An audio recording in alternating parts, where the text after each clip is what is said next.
My name is Sybil, and I am Muslim, and I am also HIV positive. And you have to bear with me, I was so moved by that poem. It brought tears to my eyes. And I just asked myself, how could she know? How could she know what it feels like and articulate it so well, so well?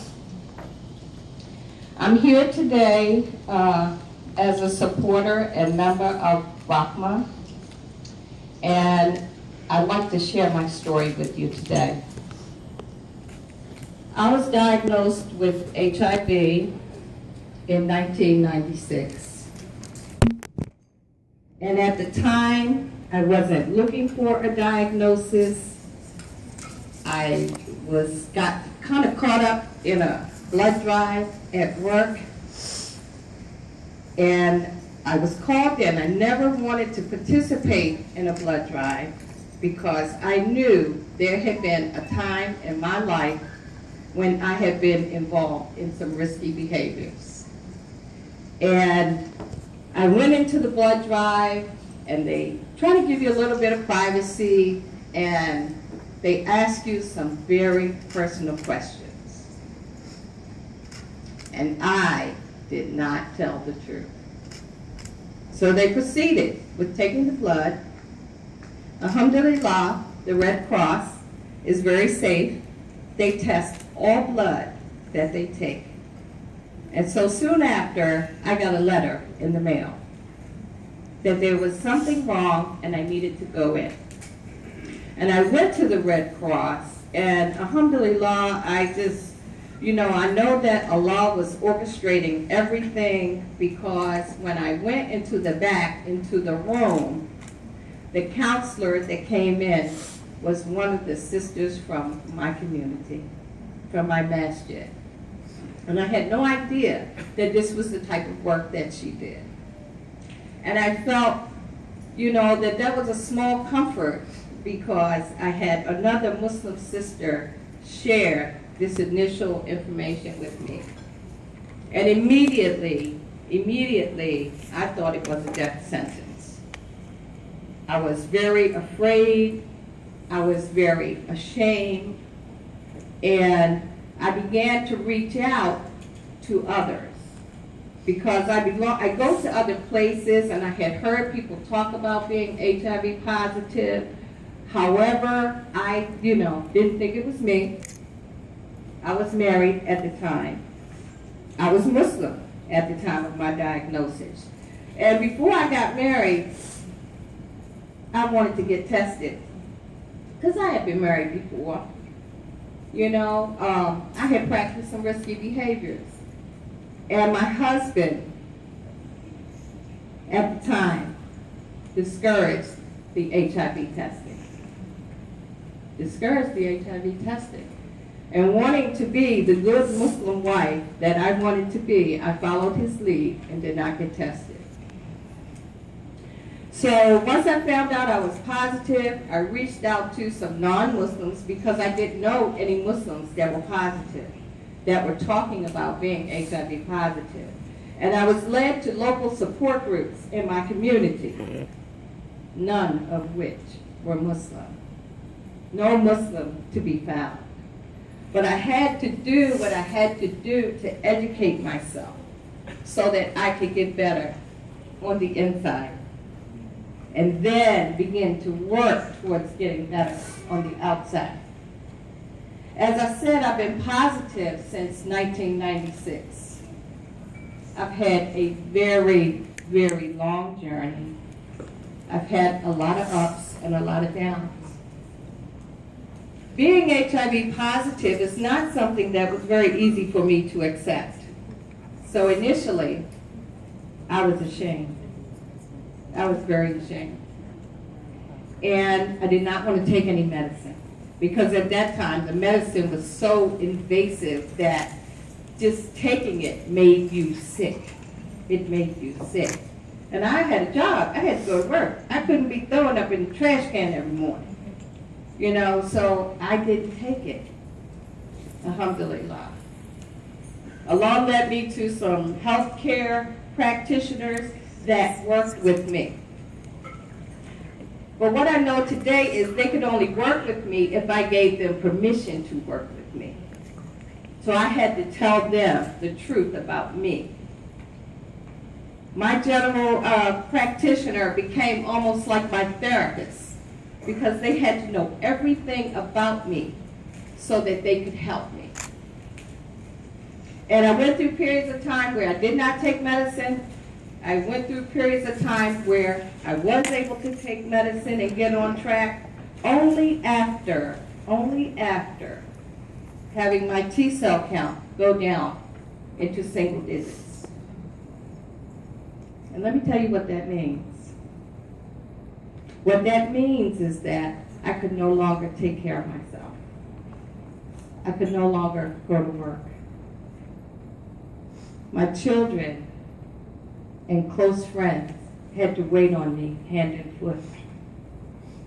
I remember a time I was so sick I had to go to the doctor every single day, short of being hospitalized. I remember having a friend come in May and sit me outside in my garden and plant my flowers because I couldn't. And alhamdulillah, through this journey of ups and downs, I knew that I needed the support of my Muslim sisterhood. I needed that because I needed to be able to be who I was.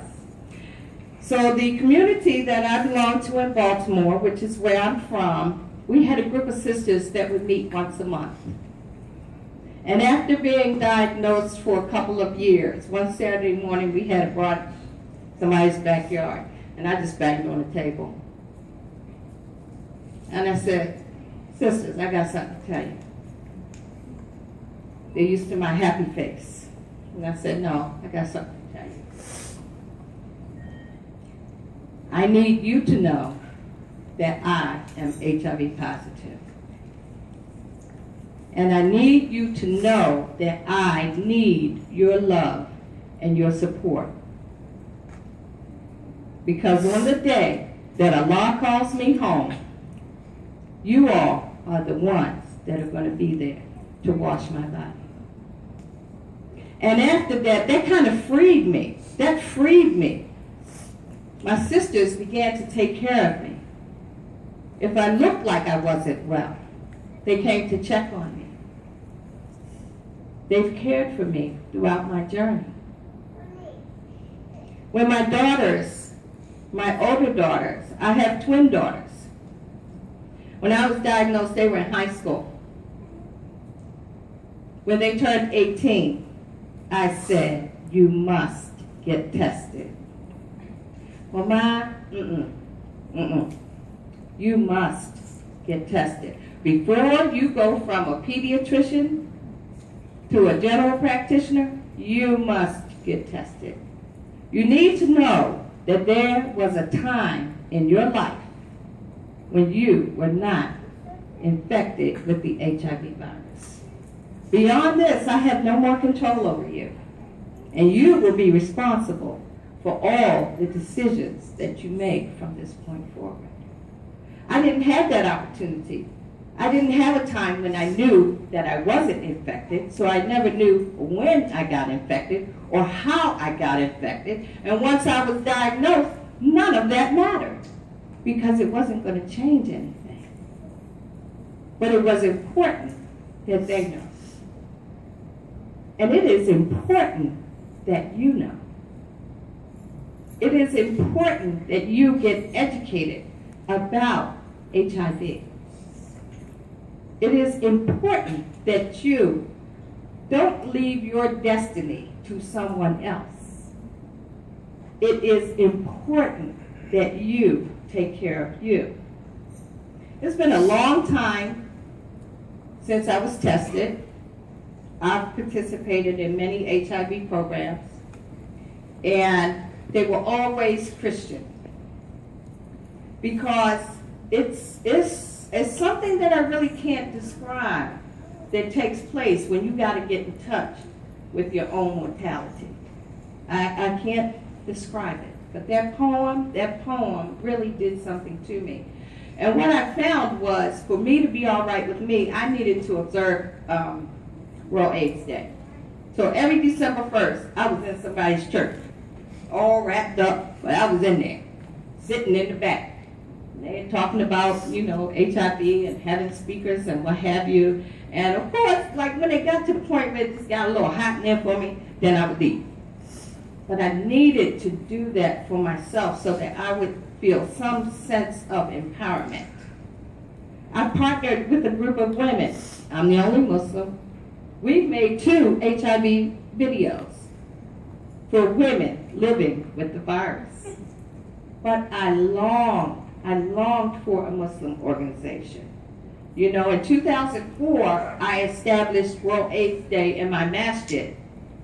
Sometimes there may be only 4 people at the program because I've been Muslim since 1989.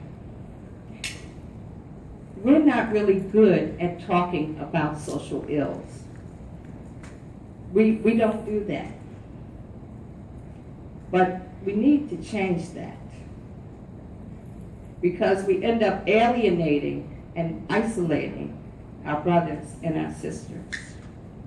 So periodically I would go online. I've been all over the country. For 12-step programs, for HIV, for mental health programs. I've been all over the country. And I wanted to find something here, because there are Muslim organizations in other parts of the country that address HIV. And I was so blessed. I was just on the internet. Periodically I go in there and say, okay, I got to find some people that's close to me, you know. And I was blessed to find RAHMA in September. And that's how I found it. I was on the internet and I was looking, okay, Muslim organizations dealing with HIV, you know, who's near, whatever. And I found Sister Khadijah. What I would like to leave you with today is the Sasha Bruce organization is over there behind that black curtain doing HIV testing. I went over there because I haven't been tested since whatever. And I wanted to just see what it was like so that I could tell you what it was like. And it was very private. And they asked me some very pointed questions, which of course I didn't lie. I answered them this time. I told the truth. And I told them I wanted to see what it was like.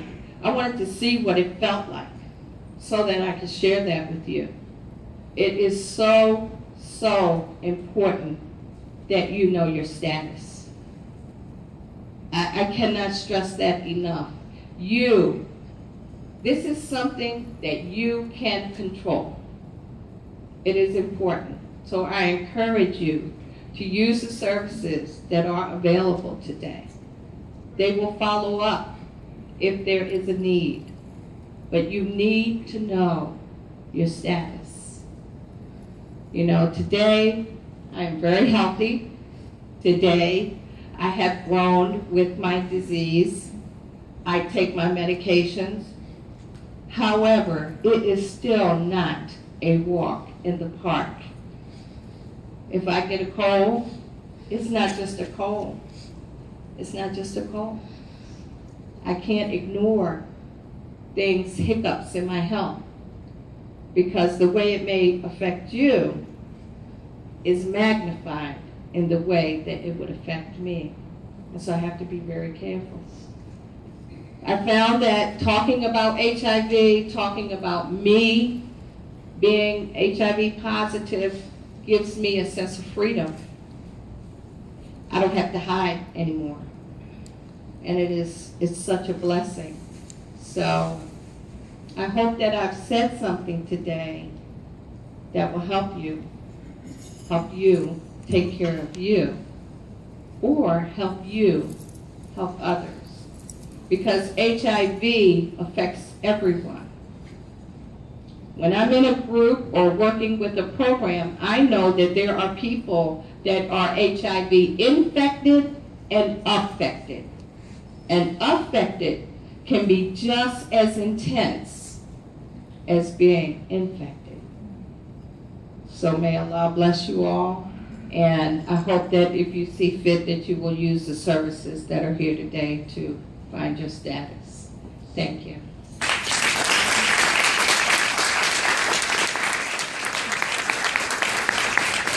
That was beautiful. Thank you for sharing, Sister Sybil. And I will echo what she said. You know, silence really doesn't help anyone. And if you think that not talking about it in your mosque or your local community will keep the issue away, you're kidding yourself.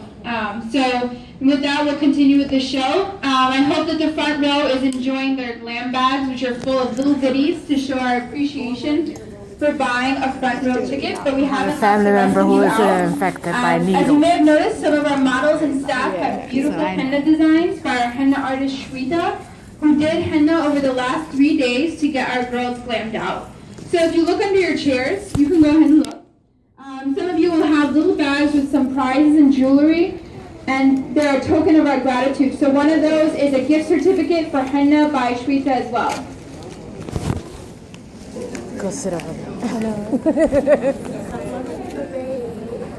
And if you didn't get a bag with a gift certificate, I'm sure you can still ask, pay for services for her to actually glam you up.